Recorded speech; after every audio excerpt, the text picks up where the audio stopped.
میرے نبی کریم علیہ السلام نے اپنے صحابہ کو مطمئن زندگیاں فراہم کی، اطمینان بخش رویے حضور نے دیے۔ آپ غور فرمائیں گے کہ غریب ترین صحابہ بھی جب کوئی ان سے پوچھتا تھا کیفیت کیا ہے تو وہ کہتے تھے الحمدللہ، اللہ نے ہمیں نبی کریم کا غلام بنا دیا ہے۔ اب ہم خود اپنے آپ کو اتنا نفسیاتی طور پر کمزور کر لیتے ہیں سوچ سوچ کے کہ فلانا بڑا ہو گیا ہے میں چھوٹا رہ گیا ہوں، فلاں آدمی آگے نکل گیا ہے میں پیچھے رہ گیا ہوں۔ یہ چیز انسان کو کمزور کرتی ہے۔ انسان اگر یہ تصور کر لے کہ جو میرے حق میں بہتر تھا میرے رب نے مجھے عطا کر دیا ہے، اسے سکون نصیب ہوتا ہے، پھر نفسیاتی مسائل ختم ہوتے ہیں۔ رات سورت واقعہ پڑھے، صبح سورہ ملک پڑھے، دن کے وقت سورت بقرہ پڑھے۔ میرے نبی پاک صلی اللہ علیہ وسلم نے فرمایا جس گھر میں سورت بقرہ پڑھی جائے جن تو کیا شیطان بھی دوڑ جاتا ہے۔ تو کوئی جادو اثر کر سکتا ہے؟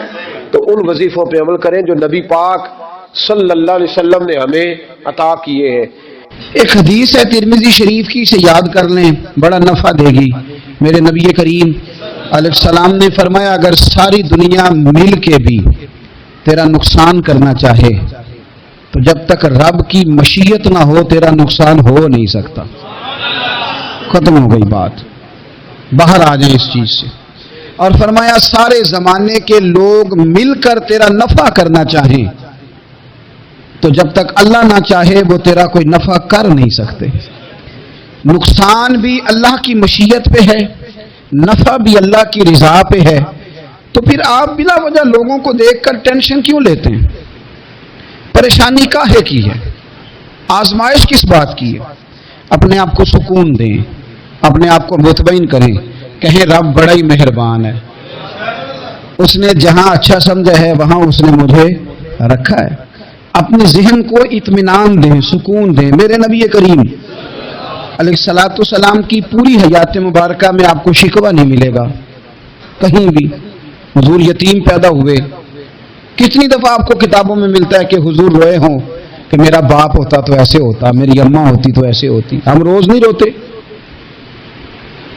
نبی کریم صلی اللہ تعالی علیہ وسلم نے اپنی زندگی ساری آزمائشوں میں گزاری، کمال ہی کر۔ کہیں آپ کو محسوس ہوتا ہے کہ نبی کریم صلی اللہ علیہ وسلم کسی کے پاس بیٹھے اور فرمایا آؤ میں تمہیں اپنے دکھ سناؤں؟ ہمیں تو مسئلہ بن گیا ہے، ہم لوگوں نے اپنے آپ کو غیر مطمئن بنا لیا ہے۔ ہم ان ساری چیزوں کی ڈیمانڈ کرتے ہیں جو ہمارے مالک نے مناسب نہیں سمجھی ہمیں دینی۔ ہمیں اپنے آپ کو مطمئن کرنا چاہیے، سکون میں رکھنا چاہیے۔ اگر آپ تھوڑا سا اپنے آپ کو سکون دیں، اطمینان دیں، کہیں الحمدللہ، اللہ تبارک و تعالی جہاں جس کو چاہتا ہے وہاں اسے بٹھا دیا کرتا ہے۔ پھر ہم لوگوں کا منصب چھیننا چاہتے ہیں، حسد کرتے ہیں، بغض پیدا ہوتا ہے، عداوت پیدا ہوتی ہے، نقصان ہوتا ہے۔ فطری طور پر جو صلاحیتیں اللہ نے دی ہوتی ہیں ان کو بھی زنگ لگ جاتا ہے، زنگ لگنے لگتا ہے ان سب چیزوں کو جو اللہ نے اپنے فضل سے ہمیں دی ہوتی ہیں۔ تو بات کو یاد رکھیں، زندگی میں آپ مطمئن ہو جائیں کہ رب کریم نے جو دیا ہے وہ کمال ہی دیا ہے، کمال ہی۔ حضور کی ایک زوجہ محترمہ تھی تو ان کے ہاتھ ذرا لمبے تھے، مومنوں کی ماں۔ بعض خواتین نے ان سے کہا کہ لمبے ہاتھوں والی، ہم بنا لیتے ہیں نا یہ بھی بات کہ اس کا ناک موٹا ہے تو اس کی آنکھیں چھوٹی ہیں تو اس کے کان بڑے ہیں تو اس کے ہاتھ کیسے ہیں، تو کہا لمبے ہاتھوں والی۔ تو وہ پریشان ہو گئی، نبی کریم علیہ السلام تشریف لائے، کیا ہوا؟ عرض کی یا رسول اللہ مجھے لمبے ہاتھوں والی کہتے ہیں۔ تو حضور فرمانے لگے یہ پریشان ہونے والی بات ہے کہ خوش ہونے والی بات؟ یا رسول اللہ کیا مطلب؟ فرمایا تو کہہ کہ رب نے لمبے ہاتھ اس لیے دیے ہیں تاکہ میں سخاوت زیادہ کر سکوں، میں سخاوت زیادہ۔ یہ جو میرا چہرہ ہے نا، یہ جو آپ کا چہرہ ہے، یہ آپ کی چاہت ہے کہ اللہ کی؟ فی ای صورت ما شاء رکبک، اللہ فرماتے ہیں جیسے میں نے چاہا ہے ویسے تجھے بنایا ہے۔ تو اگر میرا موٹا ناک، میری چھوٹی آنکھیں، میری بڑی آنکھیں، میرے چپٹے کان، یہ میرے تو نہیں، یہ تو میرے رب کی چاہت ہے۔ مجھے اپنے موٹے ہونٹوں سے نفرت کرنی چاہیے کہ اللہ کی چاہت سے پیار کرنا چاہیے؟ مجھے اپنے کالے رنگ پر پریشان رہنا چاہیے کہ رب کی چاہت پر مجھے پیار آنا چاہیے؟ اللہ کی چاہت پر پیار کر، یہ چاہت ہے اللہ کی، یہ چاہت ہے، تو اللہ کی چاہت سے محبت کر۔ تو پریشان ہو رہا ہے فلانے کا رنگ ہو رہا ہے تو میرا کالا ہے، فلانے کا مکان بڑا ہے تو میرا چھوٹا ہے، فلاں بڑی گاڑی میں کیسے بیٹھ گیا؟ بھئی اللہ نے چاہا تھا بیٹھ گیا، اللہ نے میرے لیے سائیکل پسند کی ہے، مجھے الحمدللہ کہہ کے سائیکل پہ بیٹھنا چاہیے، اس نے پسند کی ہے، اس کی رضا ہے کہ میں یہاں رہوں۔ تو ایک بات تو یہ ہمیشہ یاد رکھیں کہ آپ اپنے آپ کو مطمئن کریں، زندگی میں سکون دیں۔ نفسیاتی طور پر ہم بڑے ڈسٹرب اس لیے ہیں کہ ہم بے سکون رہتے ہیں جان بوجھ کے، وجہ ہی کوئی نہیں، لیکن جب تک زندگی ہے اللہ نے زندہ رکھنا ہے، اور جب وقت آ جانا ہے تو پھر کوئی ہمیں بچا سکتا، تو ٹینشن کس بات کی ہے، ڈپریشن کس بات کا ہے؟ ایک بات۔ دوسری بات یہ کہ دوسروں کی نفسیات کا بھی تھوڑا تھوڑا خیال کریں۔ ہم پتہ کیا چاہتے ہیں؟ سارے میرے مطابق چلیں، پھر نفسیاتی مسائل پیدا ہوتے ہیں۔ میرے ساتھ اگر 100 بندہ پیار کرتا ہے تو ان کے مطالبے الگ الگ ہیں۔ کوئی کہتا ہے جناب کو پیار ہی کرنا چاہیے، ہر ایک سے مسکرا کے ملنا چاہیے، کوئی کہتا ہے حضرت صاحب اتنا بھی پیار کریں تو لوگ نگل جاتے ہیں، تھوڑی ڈنڈی پٹی بھی ہونی چاہیے۔ دونوں قسم کے لوگ ہیں نا جی۔ ایک وہ شخص ہے جو کہتا ہے اتنا بڑا مجمع ہے تو 2 سیکیورٹی گارڈ بھی ہونے چاہیے۔ تیسرا کہتا ہے جی عجیب عجیب لگتا ہے، گارڈ رکھے ہوں کسی بندے نے، کسی بڑے آدمی۔ تو یہ ہر بندے کا مطالبہ۔ اب آپ نے کیا کرنا ہے؟ آپ نے لوگوں کے مزاج کی رعایت کرنی ہے، جہاں تک آپ پیار کر سکیں آپ نے کرنا ہے، جہاں تک محبت کر سکیں آپ نے محبت۔ نبی پاک نا بچوں کے مزاج کا خیال کرتے، چھوٹے بچوں، حضور پاس سے گزرتے تو فرماتے السلام علیکم۔ ایک بچے نے نا حضور کے کپڑوں پر پیشاب کر دیا تھا، اس کی ماں پریشان ہو گئی، بخاری ہے۔ یا رسول اللہ وہ بچہ تھا پتہ نہیں چلا، تو نبی پاک فرمانے لگے کیا ہو گیا؟ وہ بچہ ہے، اللہ نے پانی پیدا کیا نا، ابھی اس پہ پانی بہائیں گے سب ٹھیک ہو جائے گا۔ وہ بچہ ہے، لیکن حاجی صاحب گھر میں بگڑ جاتے ہیں، پوتا اگر پیشاب کر دے کہتے ہیں میں نماز پڑھنی ہوتی ہے، بگڑ جاتے ہیں۔ پیر صاحب بگڑ جاتے ہیں اس بات پہ، علامہ صاحب بگڑ جاتے ہیں، سیٹھ صاحب کہتے ہیں پتہ ہی نہیں بچے نے پیشاب کر دیا ہے۔ حضور نے فرمایا کہ بچہ بچہ ہوتا ہے، وہ چھوٹا ہے، اس کا ایک مزاج ہے، اس کا ایک مطالبہ ہے۔ اب آپ یہ کہیں کہ وہ بڑا مجھے پاک صاف سمجھتا ہے تو اس رویے سے میرے ساتھ وہ ملاقات کرے، آپ اس کے مزاج کی رعایت کریں گے۔ نبی کریم کے غلام کے بیٹے ہیں حضرت اسامہ بن زید، نواسوں کی بات نہیں سنا رہا، زید بن حارثہ حضور کے غلام تھے، ان کے بیٹے ہیں، چھوٹی عمر تھی، ناک بہ رہا تھا۔ ویسے دادا جی ناک صاف کر دیتے ہیں پوتے کا، ہو سکتا ہے وہ ڈانٹ دیں کہ چل دوڑ جا کتنا گندا، اماں سے کہا تیرا ناک صاف کرے، چل نالائق، نانا بھی کہا چل بھاگ جا، کیونکہ وہ حاجی صاحب نے وضو کرنا ہے، نماز پڑھنی ہے، تو ان کے قریب یہ چیز آ گئی تو بڑا مسئلہ بن جائے گا۔ نبی کریم صلی اللہ علیہ وسلم نے کہا عائشہ اسامہ کی ناک بہ رہی ہے صاف کر دو۔ حضرت عائشہ کہتی ہے میں ذرا اٹھی کو کپڑا دیکھ لوں تو حضور جلدی سے اٹھے۔ ایک روایت تو یہ کہ حضور نے ناک پوچھ دیا، اور دوسری میں کہ نبی پاک قریب پہنچ گئے۔ جناب عائشہ کہتے ہیں میں نے ہاتھ پکڑ لیا، میں نے کہا حضور کپڑا لینے گئی تھی آ گئی، کہتے ہیں میں نے اپنے ہاتھوں سے ان کی ناک صاف کر دی، ریڑھ صاف کر دیا، اللہ کے رسول گویا میری طرف دیکھ کے مسکرائے، حضور راضی ہوئے۔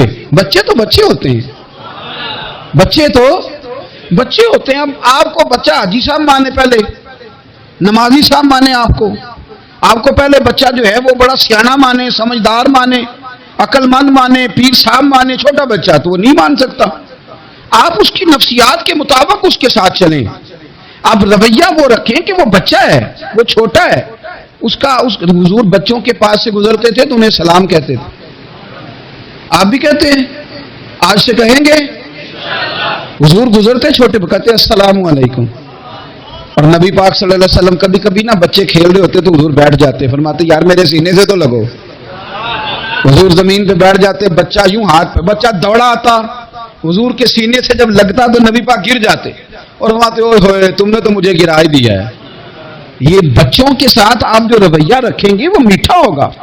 اب آپ کہیں گے چونکہ اب میں ایک عہدے پہ ہوں، میں ایک منصب پہ ہوں، تو یہ آپ کی نفسیاتی کمزوری ہے۔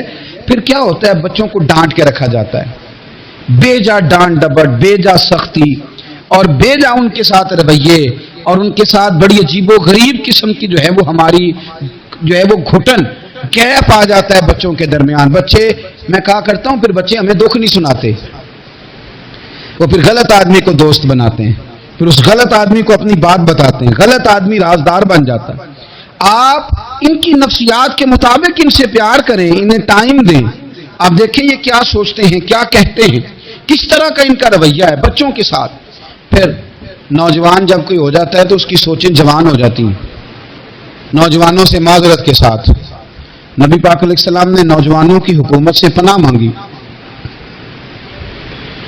نوجوانوں کی حکومت سے پناہ مانگی ہے، اس لیے کہ نوجوان بڑی جلدی پیار بھی کرتا ہے اور بڑی جلدی نفرت بھی کرتا ہے. سوچیں مضبوط نہیں ہوتی. نوجوان آدمی، جوان آدمی بکھری ہوئی سوچیں ہوتی. میرے رسول کریم صلی اللہ علیہ وسلم نوجوانوں سے ان کے مزاج کے مطابق ڈیل کرتے تھے. امام مسلم رحمۃ اللہ تعالی علیہ، جنہوں نے مسلم شریف لکھی ہے، امام صاحب کا وصال زیادہ کھجوریں کھانے سے ہوا تھا. ایک حدیث تلاش کرنی تھی تو کھجوروں کا ٹوکرا پاس رکھ لیا تو کتابیں بھی ٹٹولتے رہے اور کھجوریں بھی کھاتے رہے. صبح حدیث بھی مل گئی اور ٹوکرا بھی خالی ہو گیا، اور کھجوریں اتنی زیادہ کھالی تھیں کہ وصال کر گئے. کسی نے ان سے کہا کہ روٹی نہیں آپ کھاتے، زیادہ کھجوریں کیوں کھاتے ہیں؟ تو آپ فرماتے ہیں میرا کام ہے حدیث تلاش کرنا، میرا کام ہے حدیث کی سند پر بات کرنا، مسلمانوں کو صحیح اسناد کے ساتھ ان کے پیارے نبی صلی اللہ علیہ وسلم کی خوبصورت باتیں ان تک پہنچانا. تو فرماتے کہ روٹی کھاؤں نہ تو مطالعے میں فرق آتا ہے، روٹی توڑنے پر بھی توجہ جاتی ہے، پھر سالن لگانے میں توجہ جاتی ہے. تو کھجور جو ہے یہ منہ میں رکھ کے نہ تو پڑھتا بھی ساتھ ساتھ رہتا ہوں. تو روٹی کھانے اور کھجور کھانے میں مجھے فائدہ یہ ہوتا ہے کہ کھجور کھاتے کھاتے میرا دین کا کام جاری رہتا ہے. اپنے اوقات کو ضائع نہیں کریں. آپ وہ کتابیں جو ہمارے بزرگ لکھ گئے وہ ہم سے ساری پڑھی نہیں جا سکتی. ان کے وقت میں برکت تھی، ہم نے بڑا ٹائم ضائع کر لیا ہے، اس کو ضائع نہ کرو. ایک تو کوئی چیز فضول نہیں، اپنے اوقات کو بچائیں. جو ٹائم بچ جائے وہ ذکر الہی میں لگا دیں، تلاوت قرآن میں لگا دیں، اللہ کی عبادت میں لگائیں. پڑھنے اور لکھنے میں وقت کو آپ یقین کریں بہت سارے لوگ ہیں فارغ ہیں، کبھی کبھی بڑا اہم اور ضروری کام کرنا ہوتا ہے تو بعض دوست ملنے کے لیے آ جاتے ہیں. اب ایک ریسرچ جاری ہے، میں ایک تفسیر کو دیکھ رہا ہوں، مجھے ایک بڑا اہم کام کرنا ہے. ایک دوست ملنے کے لیے آیا ہے اور اس سے پوچھا صاحب آپ کیسے ہیں؟ تو کہنے لگا میں فارغ تھا تو میں نے کہا چلو پیر صاحب کے پاس چلتا ہوں. تو میں اس سے یہ کہہ رہا ہوں کہ میاں جب میں فارغ ہوں گا تو تب آپ کو آنا چاہیے تھا نا.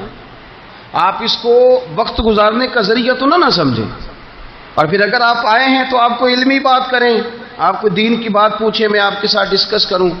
آپ اگر آ کے اپنے محلے کے کونسلر کی بات چھیڑیں گے تو نہ وہ ہمارے کہنے سے سیدھا ہوا ہے اور نہ اس نے ہونا ہے. تو ہم نے فضولیات میں، ابحاث میں، بحثوں میں الجھ کر ٹائم ضائع کیا. پلٹ کے دیکھو زندگی میں کتنا وقت ضائع ہوا ہے. یہ کبھی دوبارہ ہمارے ہاتھ یہ کبھی ہاتھ نہیں آئے. میرے نبی پاک علیہ السلام نے فرمایا جنتی کبھی افسوس نہیں کریں گے، پر اس بات پر جنتی بھی افسوس کریں گے کہ یار وہ 4 لمحے ضائع کیوں ہو.